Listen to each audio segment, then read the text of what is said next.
Assalamu alaikum wa rahmatullahi wa barakatuh. Welcome to online class. I am K. Moinul Hussain, Assistant English Teacher, Tribune School College, Dhaka.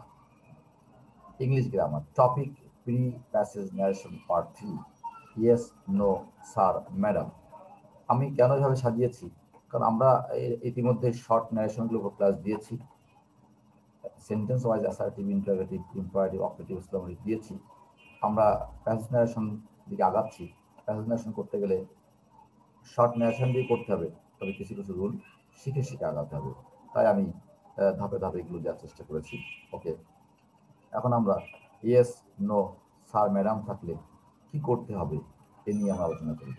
তাহলে আমার প্রশ্ন হচ্ছে কি, yes, no, sir, madam থাকলে কি করতে হবে। ওকে, আমরা দেখি আনসার কি পাওয়া যায়।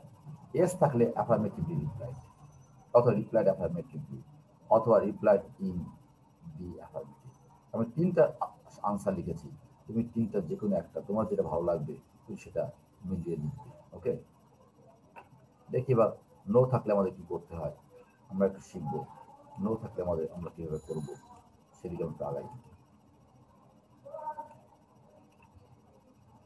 নো থাকলে নেগেটিভলি রিপ্লাই, অথবা রিপ্লাই নেগেটিভলি, অথবা রিপ্লাই ইন দা নেগেটিভ। আমরা এই রিপ্লাই ইন দি অ্যাফার্মেটিভ আর রিপ্লাই ইন দা নেগেটিভ এগুলো কিন্তু একটু ওল্ড মডেল। নতুন আমরা পাবো নেগেটিভলি রিপ্লাই অথবা রিপ্লাই নেগেটিভলি, এটা নিউ মডার্ন।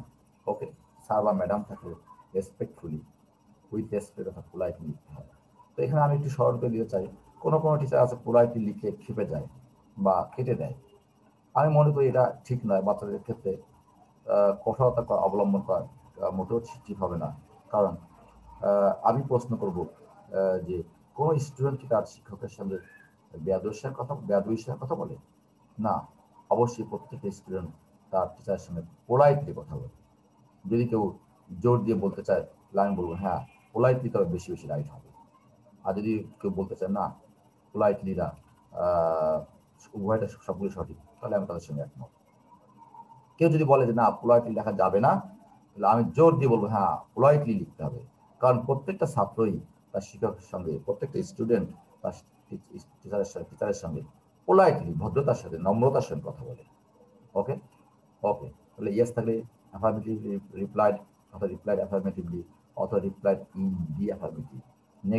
নো থাকলে রিপ্লাইড নেগেটিভলি রিপ্লাইড, অথবা replied negatively, replied in the negative.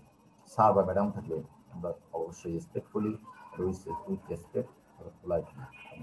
ওকে, এবার আসি, ইয়েস দিয়ে আমি দুই রকম এবং নো দিয়ে দুই রকম কোশ্চেন সাজিয়েছি। When the passage is in, যখন প্যাসেজটি শেষ হয়ে যায়। দেখা যাচ্ছে, দেখো আমি কোশ্চেন লিখেছি, আমরা আগে রুল লিখেছি যে ইয়েস, ইয়েস থাকলে অ্যাফার্মেটিভলি রিপ্লাইড, অথবা রিপ্লাইড অ্যাফার্মেটিভলি, অথবা রিপ্লাইড ইন দি অ্যাফার্মেটিভ, যে কোনো একটা আমরা লিখতে পারি।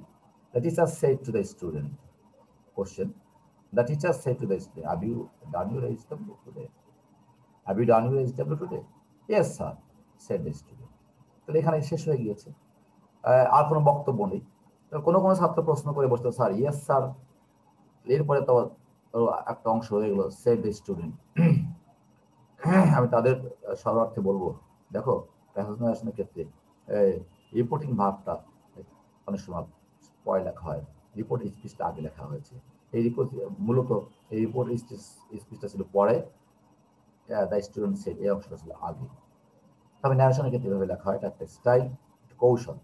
ওকে, আনসার দেখি। The teacher said to the student, have you done your HW today? Yes sir, said the student. Answer কি হবে? The teacher asked the student if if if he had done his HW today. এখানে এস কোথায় পেলাম? S, এই যে দুটো S কমা দিয়েছি, এসটা হচ্ছে স্টুডেন্ট, স্টুডেন্টকে আমরা এস দ্বারা স্টুডেন্ট বুঝিয়েছি। Okay, the teacher respectfully replied in, sorry the student, the student respectfully replied in the affirmative, অথবা the student replied affirmatively. Okay, আমি বলবো তোমরা যে কোনো একটা তোমরা লিখবে, তোমার ইচ্ছা মতো, তোমার যেটা ভালো লাগে। এখানে আমাদের কোনো আপত্তি নেই, আমরা উভয়টাকে নাম্বার দিয়ে থাকি। যেহেতু আমি আগে বলেছি, আমি একজন বোর্ড এক্সামিনার, আমরা সবগুলোকে নাম্বার দিয়ে থাকি। কারণ প্রত্যেকটা ছাত্রই তার চেষ্টা করে নিজের থেকে লেখার জন্য, এবং তার যেভাবে লেখে আমরা চেষ্টা করি কাছাকাছি রাইট হলেও অনেক সময় নাম্বার দিয়ে দিই। তাই এভাবে আমি মনে করি যে এগুলো নিয়ে আমাদের টিচারদের মধ্যে বাড়াবাড়ি করা উচিত না। টিচাররা এটা নিয়ে বাড়াবাড়ি করা ঠিক না। অনেক ছেলেকে অনেক রকম ভাবে তারা শাসায়, এটা ঠিক না। আমি মনে করবো যে ওদেরকে ওদের মধ্যে চলতে দেওয়া উচিত। ওকে, no, when the passage is end, যখন প্যাসেজটি শেষ হয়ে যায়। আমরা আগে বলেছি, একটু আগে দেখো বলেছি যে প্যাসেজটি শেষ হয়ে গেলে, ইয়েস থাকলে প্যাসেজটি শেষ হয়ে গেলে কি হবে। এখন 2 নম্বরে বলেছি নো থাকলে প্যাসেজটি শেষ হয়ে গেলে কি হবে। আমরা দেখো তোমাকে একটু সহজ করে দিচ্ছি question. Babul said to Kabul, will you go to school tomorrow? No, Kabul said Kabul. Answer কি আছে? তাহলে এখানে Babul asked Kabul if he would go to school the next day. Kabul replied in the negative, অত Kabul replied, Kabul negatively replied, অত কাবুল রিপ্লাইড। তোমার যে কোনো একটা তুমি নিতে পারো।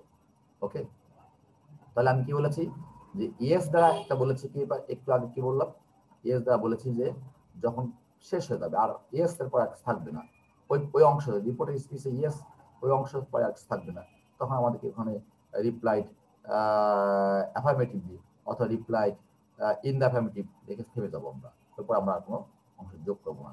যখনই এবার নো থাকবে এরপরে নো এবং প্রসেসটা যখন শেষ হয়ে যাবে তাহলে আমরা রিপ্লাইড নেগেটিভলি অথবা নেগেটিভলি রিপ্লাই লিখে আমরা থেমে যাবো, যেমন এখানে আমরা লিখেছি। ওকে, এবার yes when the passage is not end,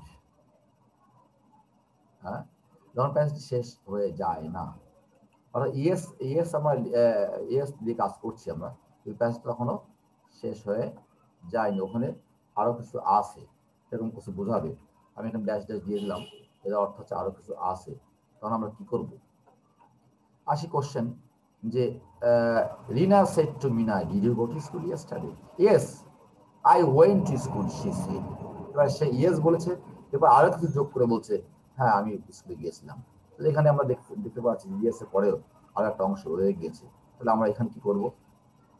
আসি, Rina asked Mina if she had gone to school the previous day. এই শির পরিবর্তে কি ব্যবহার করেছি? এই ইউ সেকেন্ড পারসন হলে সর্বদাই the person is spoken two বোঝায়। অনেকে বলে এটা অবজেক্ট, আমি ন্যারেশন করতে অবজেক্ট বলতে রাজি না, আমি বলবো the person is spoken two.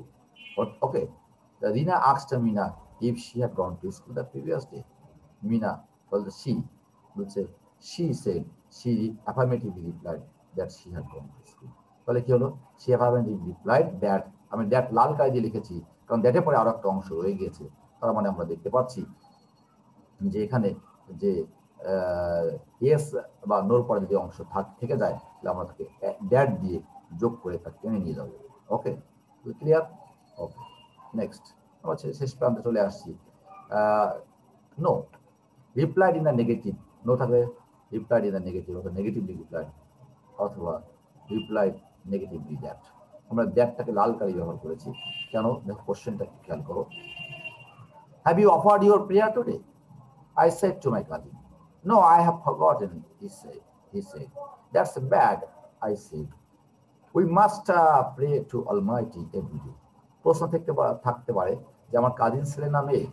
দেখো এই প্যাসেজ ন্যারেশন করার ক্ষেত্রে তোমাকে সবসময় একটা কাজ করতে হবে, কোশ্চেনটা প্রথম থেকে শেষ পর্যন্ত দুইবার কিন্তু পড়তে হবে। পড়ে তোমাকে speaker, who is the speaker, who is the person spoken to, কে বক্তা, কে শ্রোতা বের করতে হবে। এবং বক্তা বা শ্রোতা ছেলে না মেয়ে তা কিন্তু স্পষ্টভাবেই প্যাসেজের মধ্যে বিবরণ দিয়ে করা থাকে। তোমরা একটু বুঝে নেওয়ার চেষ্টা করবে। দেখো এখানে হি সেড, এখানে হিটা কাজিনটাকে হি ছেলে হিসেবে ধরা হয়েছে। ওকে, তাহলে আমরা আনসারে আসলে কি, have you offered your prayer today? I said to my cousin. এটা প্রশ্ন হচ্ছে, তাহলে I asked my cousin if he had offer his prayer that day. দেখো হি এবং আই, যদিও আমরা ছেলে বা মেয়ে, ছেলে পুরুষ, যেহেতু আমি first person, he third person, সেহেতু আমি এখানে ব্র্যাকেটে কিন্তু কাজিন দেখিনি। এখানে কাজিন লেখার প্রয়োজন নেই, এখানে থার্ড পারসন, ফার্স্ট পারসন আর থার্ড পারসন, তোমাকে এসব লেখার প্রয়োজন নেই। I asked my cousin if he had offered his prayer that day. He replied negatively that, দেখো that detail নিয়ে আসছি, he had forgotten. এবার I replied that, আমি বললাম যে I replied that was bad and added that we had to pray to the Almighty every day. এবং দেখো and added that, অনেকেই এটা বুঝতে ভুল করে, যখন added ব্যবহার করা হয় তখন কিন্তু ফুল স্টপ দিতে হয় না। অ্যাডেড দিলে ওখানে টেনে নিয়ে যেতে হয়। অ্যাডেড লিখে I replied that was bad and added that we had to pray to the Almighty every day. তো দেখো অ্যাডেড দ্যাট যোগ করলে ফুল স্টপ ব্যবহার করতে হয় না। ওকে, আমি আবার একটু ফিরে আসি প্রথম দিকে। আমরা বলেছিলাম যে ইয়েস থাকলে অ্যাফার্মেটিভলি রিপ্লাইড, অথবা রিপ্লাইড অ্যাফার্মেটিভলি, অথবা রিপ্লাইড নেগেটিভ থাকলে নো থাকলে রিপ্লাইড নেগেটিভলি রিপ্লাইড, অথবা রিপ্লাইড নেগেটিভলি, অথবা replied in the negative. Sir থাকলে রেসপেক্টফুলি, উইথ রেসপেক্ট বা পোলাইটলি। আমরা বলেছিলাম যে ইয়েস যদি ইয়েস কোশ্চেনে ইয়েস আসছে, এরপর ফুল স্টপ হয়ে গেল, তাহলে আমরা ওখানে রিপ্লাইড অ্যাফার্মেটিভলি অথবা রিপ্লাইড ইন দ্য অ্যাফার্মেটিভ লিখে শেষ করে দেবো।